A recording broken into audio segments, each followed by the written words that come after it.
The question of the existence of God, as that might be addressed by professional philosophers, obviously becomes a very complex one. I would say that contemporary philosophers are less interested in that question than philosophers would have been a couple of generations ago. Now, that may be because of the waning of religious belief, just as a social phenomenon, but I think it's also got something to do with the educational background of professional philosophers, particularly in the English-speaking world.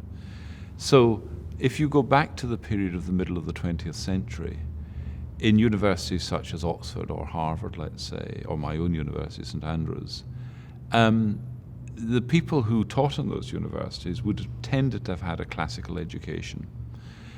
So they would be very familiar with the great literary canon, Western canon, and that would include the Bible and other religious texts.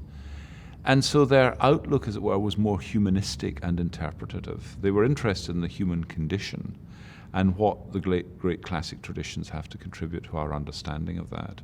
And they would take religion very seriously in that regard, because they would be familiar, as serious scholars, serious readers at any rate, with those texts.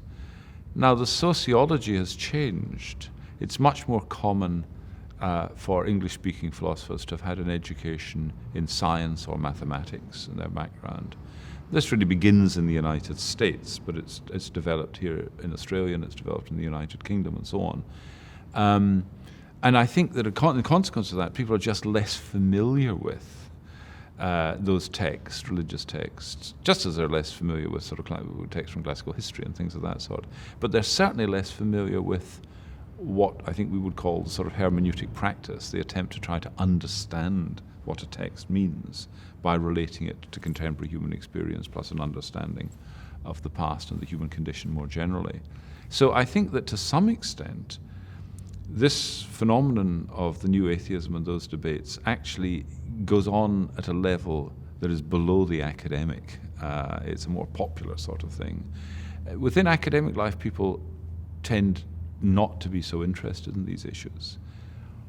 Having said that, I think that if you just took a poll of professional philosophers, I mean people in post in philosophy departments, then I think a majority of people would not be believers. They would even probably be atheists. But I think that's less to do with their being philosophers than it is just to do with a reflection of the kind of general outlook of the culture and class to which they belong. But where people do turn to consider these questions, then I think the standards of debate are often quite high, and you get quite serious engagement. I suppose if I could just sort of personalize this slightly, I've taken part in debates about atheism and theism, including with some well-known figures, including Christopher Hitchens. But insofar as academic philosophy is concerned, I had the good fortune of being acquainted with some of the world's leading philosophers, with whom I wouldn't necessarily be debating the question of atheism and theism, but they themselves would be very interested in my views as a Catholic philosopher. So there's a sort of curiosity about religion there. So, for example, if I could just cite one name, a very recently deceased philosopher, Hilary Putnam, who people would regard as one of the 4 or 5 greatest recently living philosophers. Hilary Putnam and I discussed these matters over a number of years, and he himself underwent a kind of return to his Judaism, as it happens. But even in the period prior to that, he tended to take my interest in these matters and my commitments, sincerely and seriously.